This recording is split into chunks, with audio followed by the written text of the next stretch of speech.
you a virtual assistant or an executive assistant and you're tired of hearing clients or business owners say, oh, I don't need to hire an assistant, I'll just build an AI out of it. Or maybe you've been a virtual assistant for your client for a while and they've kind of pivoted into this path of replacing every single thing that you do with AI. Well, let me tell you why this is going to fail and what you can do to step in and kind of just prove them wrong. Now, in my other channel, I just did this series where I was going through replacing my assistant with AI, and I found the funny irony of that because in reality, I wasn't really replacing her. I was creating her workflow so then she had her own AI assistants, her own AI agents who could do a lot of the work that would take up a lot of her time so she can focus on essentially the things that actually make sense. But in the last couple of months, I've noticed this pattern where when I jump on sales calls with potential clients for my virtual assistant agency, I hear something over and over again of like, oh, why can't I have an AI do that? Of like, hey, I just saw your series on you replacing your assistant with AI. What can an executive assistant do that an AI can't?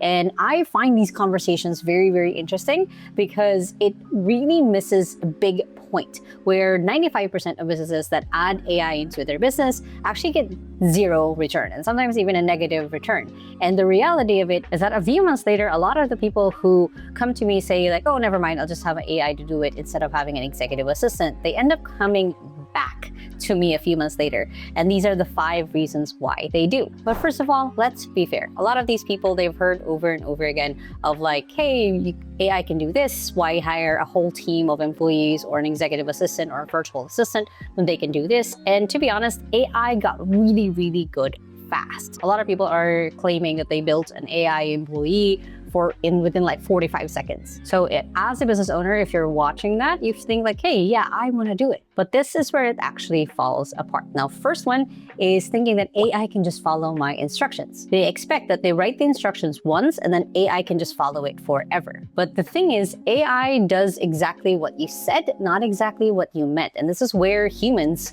with us having context, with us knowing what nuances are, and with you as a virtual assistant, you can hear the tone of voice. You can hear, what your client actually means to say, and you go ahead and fill in the gap where you don't really have to guess. You fill in the gap of what that nuance could be with your client's instructions. So when a client says like, hey, go ahead and manage my email, AI, without further instructions, will just manage the email, whatever that looks like. If there's no clear instructions of like, oh, this is what that does, this is what that means, versus for a human, you as a virtual assistant coming in and working with your client, you know what email management means from context of you want to make sure that you're clearing out their junk, making sure that you're unsubscribing from things, making sure that you are filtering for opportunities for your client, you're responding to their own clients with the context, with the memory, with the judgment that only a human can bring in. 2 is a lot of the sort of things that AI can't make mistakes that humans would. And they think like, oh, it's a computer. It's going to be accurate no matter what. But the reality of it is that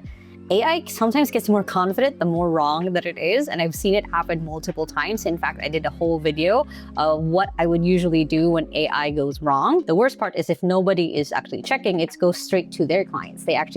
Someone else sees the output of the AI that is actually wrong. But for a virtual assistant like you're the human, you can catch it. You can double check things before they actually get sent. You use AI as the tool that it is instead of a replacement of you. Third thing that clients would usually get wrong is thinking that AI can just do my process. I'll just automate the workflow with anything, with Zapier, whatever that looks like. But the reality is they're automating chaos. They're automating something that's not documented. They're automating something that doesn't have systems to fall back on. But for you, as the virtual assistant, you go ahead and document how things are getting done first. Before it gets automated, before it gets given to someone else, you are the one building their standard operating procedures, their assets, their templates. That is your superpower. That is your edge in being the human, is you are the one making sure that there is a baseline. Essentially, this is what it currently is at before you add anything else. You know what normal looks like before you twist it. Because a lot of the time when business owners just automate things,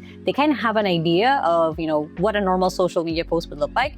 But the moment moment that AI posts something really weird, they're like, oh, something's wrong here, but I'm not sure what quite it is. But for you as a virtual assistant, as the person who's actually doing a lot of the work, you can go ahead and be essentially the guardrail of quality checker of the AI before it actually gets pushed out. Fourth thing that a lot of business owners get wrong when it comes to just using AI to replace their assistant is thinking that, oh, AI will save me time. And this is something that we've heard everywhere, where there's a ton of videos, a lot of content that's like, oh, this is how many hours that AI saved me. Honestly, including my videos, I've said that before. And it's basically because they think that they set it up, they walk away, and it basically just does the work, right?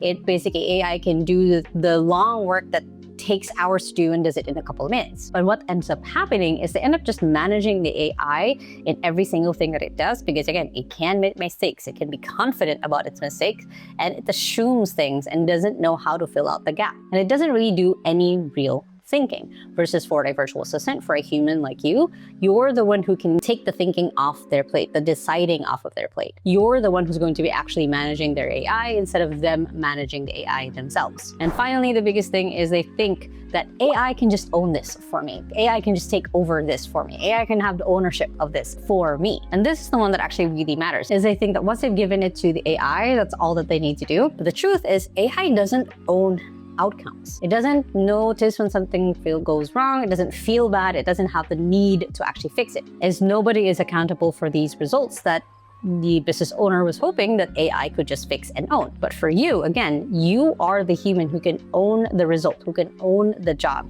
who can own the outcome, essentially, that the client has been wanting AI to own and take over fully. But this is one thing I want to make sure is clear to you as you're going through this video, is that yes, AI can't fully replace a human, but it can replace a human who's not willing to change or not willing to do the thinking. If you are just going to accept what AI does, what AI says, you're going to be replaced real quick by someone who knows and has a discernment, basically, to judge if this is good quality or this is not good quality. And I'm not saying that to scare you. I've hired hundreds of people in the last 10, 12 years almost of being in business. But a lot of the people who just didn't really work out were the people who didn't really have that judgment, that discernment to make the decisions to move things forward, and kind of just a little bit acted like an AI of just going in, that's it, that's all that the job is. But for you as the human, it's more important than ever to have that judgment, to have that discernment, to have that thinking, to know if something is right or not, to be the one to manage the AI, to be the one to run the AI. And it all goes down to knowing what your process is. It's again, that documentation, the assets, the templates. It's knowing how to run the AI and not compete with it. And it's owning the outcomes that your client is trying to delegate to you, instead of thinking that they can just automate this with AI. So again, the 5 things that business owners really think that they are replacing with AI is that the AI will always just follow the instructions, that it will never make mistakes, that it will always just follow the same process, it'll save them time, and that AI will have ownership. And that's where it breaks every single time. So you're not really behind on AI, you just need to be the one who is running it. And if you want to learn more about this yourself, I do run a monthly workshop on AI for virtual assistants. I also have a community called the AI for Virtual Assistants Insider, where I dive into a little bit more of these topics, so you guys can join below. And finally, if you guys like this video, make sure to hit the thumbs up button right there.